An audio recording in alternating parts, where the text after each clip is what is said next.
Tere! Mina olen Heili Raska ning koos Elina Heinmäega oleme koostanud teile peatüki, mis käsitleb keeleõpet toetava õppevara rolli alushariduses.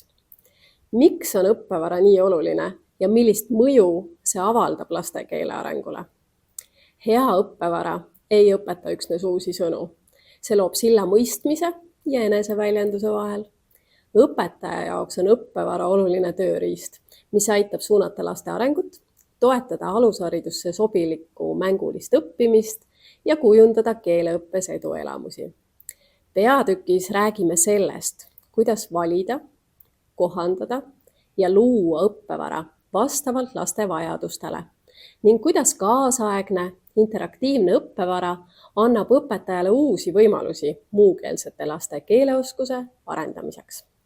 Loe peatükist lähemalt, milliseid põhimõtteid järgida õppevara valimisel ja kuidas selle abil toetada laste eesti keele omandamist mänguliselt ja loovalt.